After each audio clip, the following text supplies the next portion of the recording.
So macroeconomics. So we know what comes in macroeconomics. It deals with the whole. When you talk about the whole, that is macroeconomics. So when you're talking about particular, it is microeconomics. When we are talking about the whole, it is macroeconomics. Okay. So when you're talking about individual units, it's microeconomics.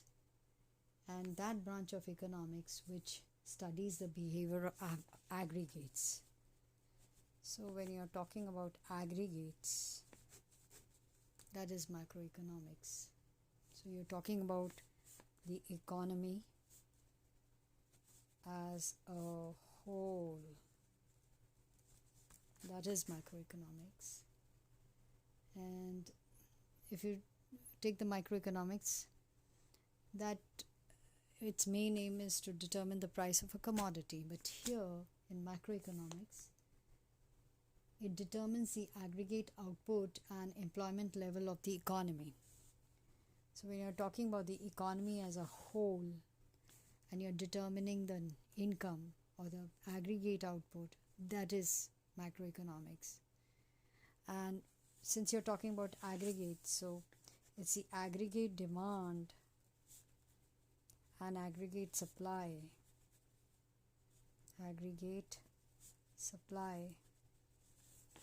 that determines the national income determination. When you're talking about income determination of an economy, aggregate demand, aggregate supply, these are the tools that you're using. Then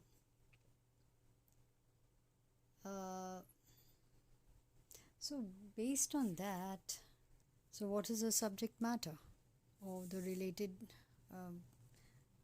in macroeconomics, what will you want to study or what can you study? First of all, we'll do national income and all related aggregates. That's what we'll do. So national income and all related aggregates. Now what are these? In this you're going to do consumption goods, capital goods, final goods, intermediate goods, stocks and flows, gross investment and depreciation. Then also you will do the circular flow of income. These are the concepts that we must know before we start with the methods. And to make it very clear, you take the two-sector model. So what are the two sectors?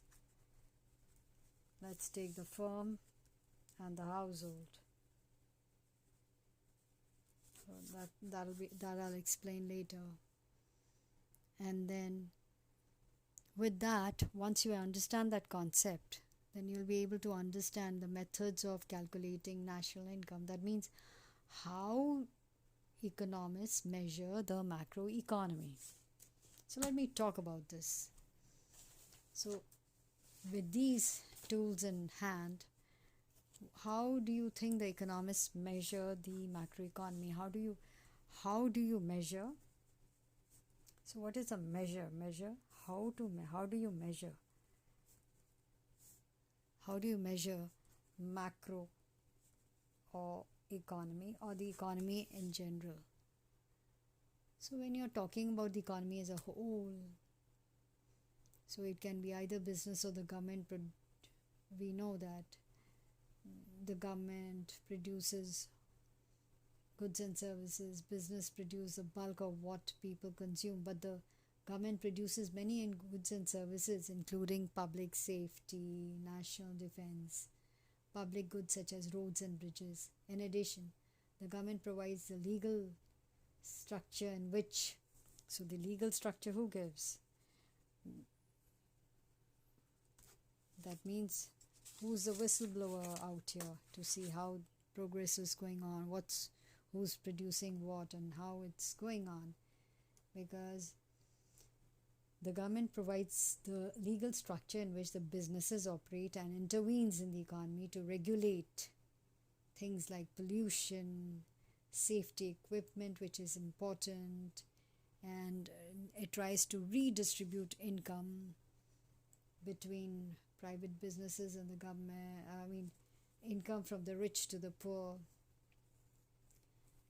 And it is so interesting if you just pay attention. And so we have what is known as national income accounting.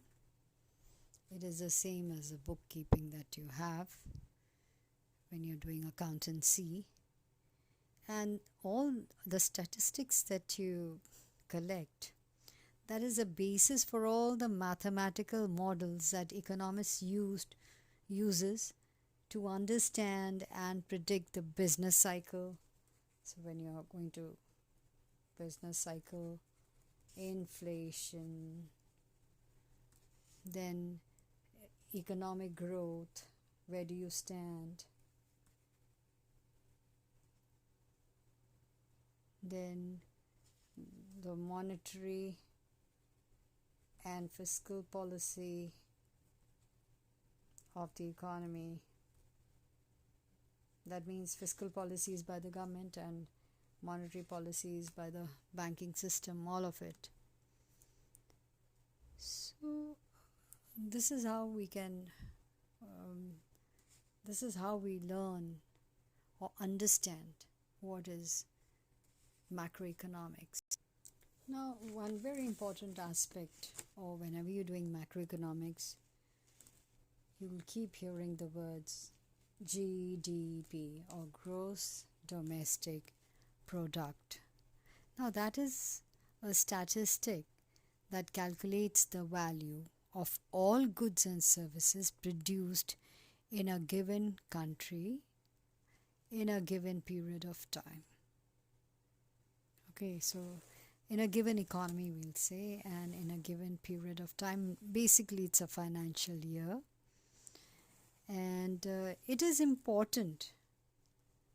GDP, why is it important? Domestic product, why is it important? Because higher levels of output afford greater access not only to essential goods like good food and quality healthcare, but to a variety of goods and services that bring people pleasure and enjoyment. So the economists evaluate economies by how successfully they maximize happiness. Now, happiness basically, philosophically, you'd say, okay, money doesn't count, etc. But yes, money can buy certain goods and services which can make your life easier and happier. So, like what? Can you tell me? Like good food, education, healthcare.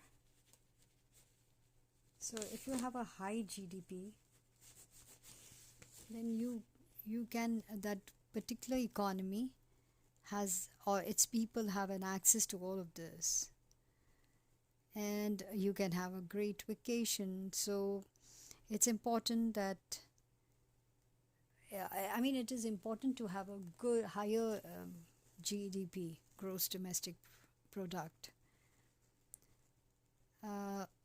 So people can get whatever goods and services they desire, and people can consume better goods and services. So that way you can see which economy is doing better looking at the report card, or just looking at the people's happiness level through their access to good food, education, healthcare, travel, good housing. Okay, so this is basically what we do when we are doing GDP in macroeconomics. However, sometimes you find that there are many things that are left out of the GDP. For example, consider your parents or your mother's services. She looks after the household. Woman as a mother, household chores she does. It could be she could be a cook. She could drive her kids to school, or she could give them tuitions. All of this is not counted at all. Why? Because it's difficult. And moreover, we have, especially in India, we have a rural and an agrarian economy, a society of small farmers. Most production is for consumption within the household. So most of their output never makes into the official GDP statistics. But with the dawn of digital economy, I think this is going to change, because many of the payments that are made are, especially when we're talking about the unorganized sector, uh, when payments are digitalized, they will find their ways. I mean, there is going to be a change for the better, I'm sure.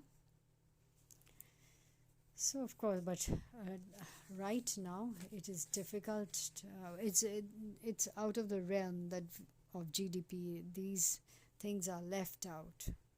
So now, what gets important is that when you're counting GDP, there has to be there's constant tallying. Now, what does that mean? Like, for example, whatever the buyer is spending or demand, that has to be equal to the money that the seller receives. Okay, so what the the buyer spends, is should be equal to what the sellers or the producers get or they receive. So income should be equal to expenditure. Is that so? Is that so? Consequently, you can measure GDP by totaling all the expenditures in the economy, by summing together all the incomes in the economy. So expenditures can be calculated by the incomes in the economy. And if your calculations are correct, both will tally, both will be equal. This should be equal to that. So when thinking about GDP, you have to consider goods and services that are being traded for money. Economists simply simplify life by saying that households directly or indirectly own all the resources or factors of production of a society. Say, for example, households. So as we said, households and firms. So there's a circular flow going on within these two. So the circular flow of resources moving from households to firms, and then firms to households. That's a circular flow. I'm going to explain that in another diagram, but up till now, this is how it is when you're doing national income accounting. Okay, so that I'll do in my other class, in the next class. So for revision, I want you to please write down that what is the difference between micro and macroeconomics, and what is according to you, what is gross domestic product, what is the circular flow of income, which I'll be doing in the next class, but also what are consumption goods, what are capital goods, what are final goods, what are intermediate goods. I have explained all this in my previous videos. You must go back and look at them. Stocks and flows, I've talked about also how the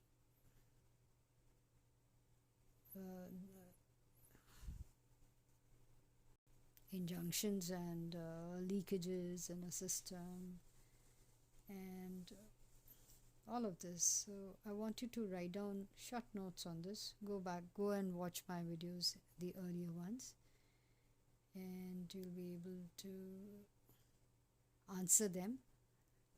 Consult your NCERT book, and also I've read out from my notes, so you can make a few notes from there.